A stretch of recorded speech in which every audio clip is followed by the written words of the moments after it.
Hey there, I am back with another deck review, and today we're going to be looking at the Green Man Summer from Jocu Playing Cards.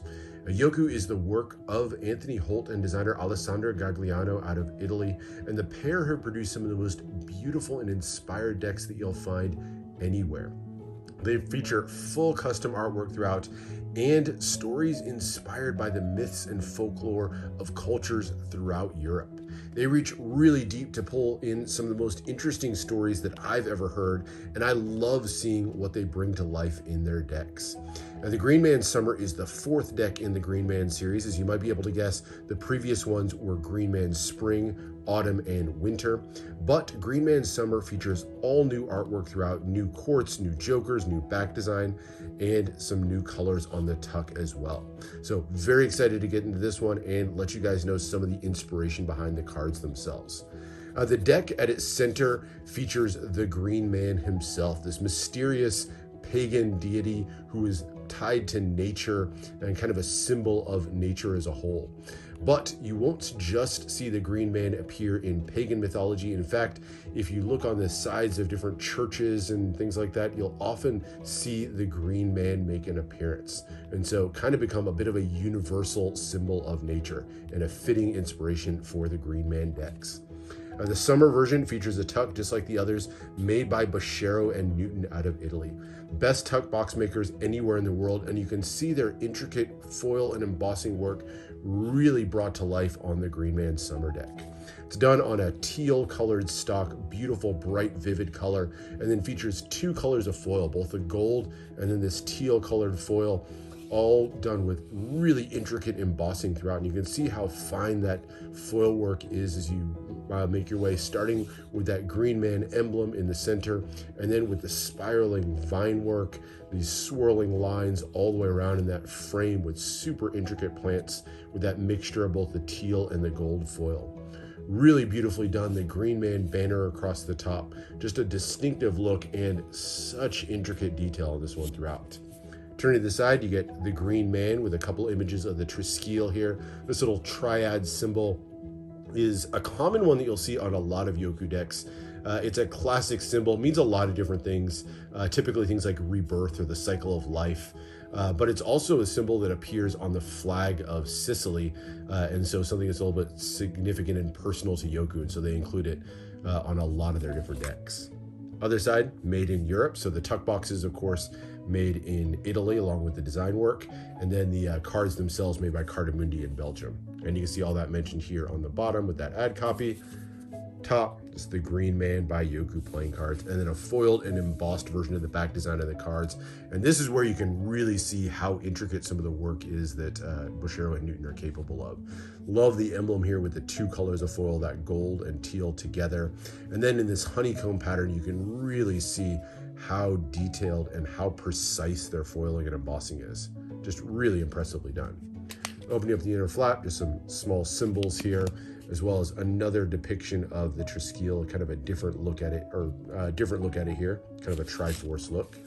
And then you get the image of the Green Man peeking its way up from the interior of the tuck box, all done in that beautiful gold foiling. The swirling lines throughout just gives that nice flowing look to the interior of the tuck box, and just one extra little detail that makes this an absolutely phenomenal tuck box. But let's get into the cards next. We'll start with the back design. Here it is. So very in keeping with a lot of the themes on the previous decks, but one of the criticisms you'll hear sometimes about the original Green Man decks is how busy the back design was. So here's the back design for the original spring decks, and in comparison, you can see a lot of it cleaned up with the summer version, even though it features a lot of the same themes. Of course, central to the design is the Green Man himself in these earth tones, that big emblem, and then surrounded by some of the plant life and the flowers of summer. Everything in full bloom, lots of different bright colors throughout. You get also some images of the Triskele here in the center, as well as another version of the Triskele. This one's called the Three Hares. You can kind of see it's the image of three rabbits that are chasing each other into a circle. So same thematic work here, but like I say, you'll see that triad symbol in a lot of different forms through different cultures. Beautiful work, and then that background of that pale blue-green color mixed in with that honeycomb pattern just gives lots of interesting elements throughout the back design. Finishes out with that super thin white poker border. Really like the back design, like the job to kind of clean it up, and while still giving it that bright, vivid feel, kind of clean it up so you can make out more of those elements compared to the previous ones. All right, but now on to the cards themselves, and we start with the two Jokers. Like I mentioned before, all new artwork, so if you've seen previous Jocu Green Man decks, you have not seen these two Jokers here. But they do follow a similar style to previous decks. They have these one-way fairy-like characters on each, with all new myths around them. One Joker depicts Frau Wachholder, who's this green goblin spirit of the juniper tree. Legend says that her help can be invoked to help compel thieves to return stolen goods. There's other legends that say she hides in the juniper tree and is able to listen to the secrets of passing thieves so she can help catch them. Whatever version of the mythology you believe, though, that's who's depicted here, that pale green skin, and then surrounded by the leaves of the juniper tree with the moon in the background. And then the second Joker is the image of a fairy surrounded by European feathergrass. It's this delicate, wispy plant. Makes a really great backdrop for the card. Love the little fluttering bits of it in the wind. And there are Italian stories of fairies who would actually weave the plant into their splendid clothes. So presumably that's what happened here. But really nice look at it, and a great little pair of Jokers. All right, but let's get into the rest. We also have a double backer here, your classic gaff card, and an ad card with a little note from Jocu, just a bit of a thank you, as well as a mention of their social down here at the bottom. The four aces, so not one power ace, instead featuring four aces, all with different images of the Green Man himself, each one of them expressive and in the middle of a large pip in the center, and each one surrounded by a plethora of plant life. Beautifully illustrated. Love the little expressive look on the Green Man as he peeks his way through kind of the raised eyebrow here on the spade. I will say the plant life kind of grows over the borders of the pip. Makes it a little bit hard to make out what the pip is on the inside, but still really nice artwork. And you do get the pip and index in the corner to keep it a nice, easy enough to read card. You get another version of the Triskele here at the top, and each one of them features one of the alchemical symbols of the classic elements. So starting here with air on the spade, and then the winking diamond here features the earth symbol up there at the top. Going to the club, that serene look on his face, and then the fire symbol at the bottom with the red flowers throughout. And on the heart, we have the chili peppers growing all the way around and the symbol of water. So I guess in opposites there, chilies I would have maybe expected to be with fire, but the chilies and water, I don't know, maybe the water cools off the chilies or something. And the kind of happy, joyous look on his face there, kind of more innocent look. But beautiful artwork on the four aces, and kind of in keeping with some of the previous ones, four different images of the Green Man. All right, the number cards do something that I really like. I love when card designers use asymmetric pips, I guess I would call them. That's probably the wrong word, but not identical pips. So you'll see one or more of the pips on each one of the cards is replaced with an open image and features a little bit of plant life inside. And every single card features a different plant of some sort. So you get the 40 different cards and 40 different plants that are featured throughout, starting with like the maple leaf here on the two of spades.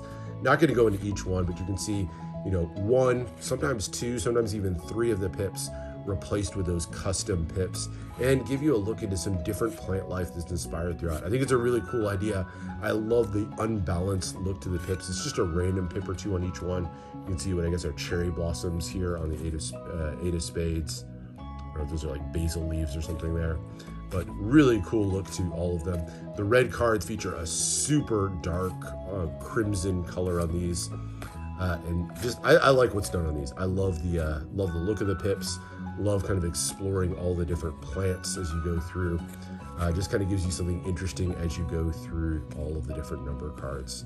And I wish more decks would do this. I wish more decks would replace just a random number of pips with something different. Just kind of breaks up the monotony of number cards while still keeping them nice and functional. But anyway, lots of beautiful elements that we've looked at so far, but we are just getting started because the Quartz of a Jocu deck are where Alessandra's really able to let her talent shine. So each one of the cards here illustrated in her trademark style. You see those big, bold, ropey lines. And, if you've seen previous decks, you'll recognize this style right away. Features a mixture of plant life and mythology to bring the stories to life of the different characters that we see here. Like I've said before, if you've seen previous Green Man decks, summer includes an all-new set of Quartz and myths to explore, so settle in because we're going to find out more. And we'll kick it off with a card that's actually a little bit of a callback to the original Green Man deck. That one, you see that one here, featured the story of Thisbe and Pyramus. They were a pair of star-crossed lovers who once met in secret under the branches of a mulberry tree. You can see that mulberry tree depicted here, and the mulberry tree makes a return for the summer deck, this time with a new set of entwined lovers. Pyrrha and Deucalion are from Greek mythology, and the pair were the sole survivors of a giant flood that was sent by Zeus to destroy the earth. They took responsibility for repopulating the earth by tossing the bones of Gaia, stones, over their shoulders as they walked the earth. Where those stones struck the ground, new humans sprouted up from the ground. And you can see them there, maybe exhausted or tired from their work as they lean back against each other in the branches of the mulberry tree. Very cool look to this one. Now the next pair actually go together, the Queen and the King of Spades, and they come from a bit of a dark Sicilian legend. For me, the most interesting and intriguing story of the bunch in this one. This is the story of Testa de Moro, or the Moor's Head. So the story centers around this beautiful girl from Palermo who spent most of her days admiring the flowers on her balcony garden. And then one day a traveling Moor passes by and the two of them almost immediately fall in love. But she soon finds out that he's actually going to be leaving to return back east to his home with his wife and children. Yes, his wife and children. She flies into a jealous rage and she attacks him in his sleep and cuts off his head, actually turning his head into a vase for basil in her garden. There's a really weird sort of footnote to the story where that basil actually completely thrives. The villagers are amazed, and all of them start creating clay pots in the form of a Moor's head to try to replicate the success that she had. And you can still find a lot of vases in the form of the Moor and his lover today throughout parts of Italy. Now on these cards, you get the girl from Palermo surrounded by prickly pears, maybe a sign of her sharp nature here in the Queen of Spades.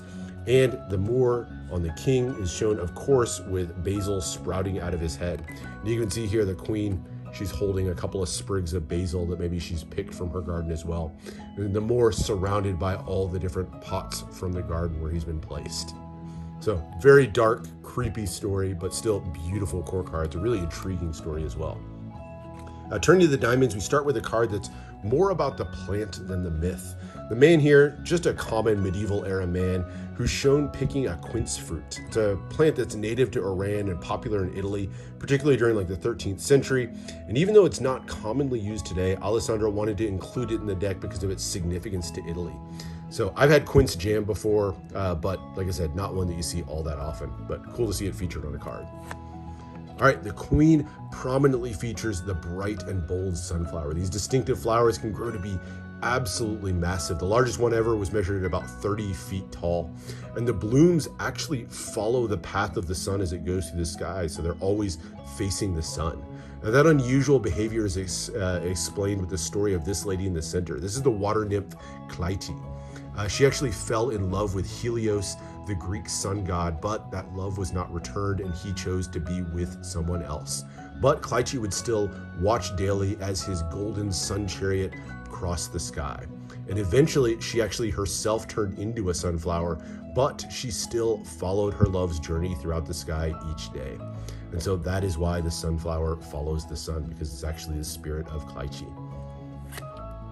And then last of the diamonds is another generic medieval character, this time surrounded in the branches of a lemon tree. Just like the sunflower, the little pops of yellow I think look really great on this card. And I can't think of a more fitting summer symbol than a glass of nice cold lemonade. All right, on to the clubs. The Jack of Clubs is inspired by a poem called Ode to the Artichoke by Pablo Neruda. He's a Nobel Prize-winning Chilean poet who worked in the early 1900s. And in those verses, he compared the artichoke to a warrior, writing that the tender-hearted, upright artichoke girded itself as a warrior. And the idea was that Just like a warrior, artichokes are hard and prickly on the outside, but soft on the inside to mimic the kind spirit of a true warrior. So the warrior seen here literally wearing a helmet formed from the prickly spines of the artichoke plant, and then surrounded by artichoke plants, of course, throughout the middle of the card here, complete with the flowering bits at the top. So very cool inspiration, drawing on a Chilean poem of all things. All right, next up is Myrtle, the story of Myrtle and the Queen of Clubs. Myrtle, lots of different beliefs behind it, but the myrtle tree is actually one that's sacred to Aphrodite. Said to have very beautiful flowers, and so of course a fitting symbol for the goddess of beauty. And you'll see myrtle trees were always planted at temples for Aphrodite. But Myrtle herself, lots of different versions of the story as to how the myrtle tree got its name, but Myrtle was a woman in mythology, and one version of the story says that she had angered Athena, who actually transformed her into a myrtle tree out of a sense of spite, and so that's how she became the myrtle tree. And you can see her there, definitely not disappointed, kind of has a bit of a happy look on her face. I don't know, maybe because she at least got transformed into a really beautiful tree. And then we get to the King of Clubs with the stoic giant Psycheus. During a time when Zeus was warring with the giant, Psycheus was actually taken under Gaia's protection, and she turned him into a fig tree to hide him from Zeus's wrath. So you can see him there actually hiding amongst the branches of the fig tree. Very cool, and I like this one a lot. That's a cool card. But my favorite card has to be the first of the hearts, the Jack of Hearts. This one tells the story of a young man whose lover was, unbeknownst to him, turned into a pomegranate tree. And so you can see the branches of the pomegranate tree woven around here. Now, he went on to actually use the wood of that tree to make a violin. Didn't know it was his lover. And it wasn't until he noticed that the wood literally bled as he played that he realized what happened. And I think this card perfectly captures that moment of utter shock and grief that he must have felt. You can see his head in his hands, the blood still dripping from his palms. Very cool card. Love the composition on this one and really love the story. Just a powerful card for me. All right, the Queen pays tribute to the Greek Limeniades. Hope I'm saying that right. But the nymph spirits of the wildflowers who spent their days dancing amongst the colorful blossoms. You can see her there with all the different multitude of colors of wildflowers around her. And finally is the most bizarre story of them all, inspired by the watermelon vines you see here. You can see those huge watermelons around. So let me see if I can do this weird story any justice. So this here is a Tuscan king of legend who had some jealous sisters who somehow convinced him that his children were not human, but were instead a cat, a snake, and a stick. Yes, a cat, a snake, and a stick. Well, the king believed them somehow, took out his anger on his queen, he threw his wife into prison, and ordered his so-called children cast into the sea. Gardner sees what's going on and instead steals the children away, raising them and teaching them in his own ways. And so eventually they all grow a watermelon. They get so large they decide to present it back to the king. But Gardner has a plan. So he stuffs the melon filled with jewels and other treasure before giving it to the king. And when those jewels are discovered, the king, of course, starts to marvel, says, how can this melon produce such riches? Well, one of the maids simply responds, of course it can, as easily as a woman can produce a cat, a snake, and a stick. Well, the king ponders over those words for a while, and then all of a sudden finally realizes the trick that's been played on him. He welcomes his children back, frees his wife from prison, and has his sisters executed. That's it. That is the mythology behind this card. Really weird story. Not even sure how they found it, but a really cool addition to the deck, and loved finding out about that story of the foolish king here on the King of Hearts. And that, at last, is the deck. Beautifully illustrated, fantastic set of stories and myths and folklore throughout. The cards themselves done on Cardamundi's stock, beautiful, super thin stock. Their slimline is some of the best in the world. Beautiful handling on these, super smooth and just nice snappy cards. So if you want to use these for gameplay or something, I guarantee you will not have any complaints on these. But that is it. That is the look at the Green Man from Jocu. Another fantastic addition to the Green Man series and to Jocu's amazing lineup of decks. Hope you enjoyed this one. Make sure to subscribe for more deck reviews, more unboxings. Let me know what else it is that you want to see, and I'll see you for the next one.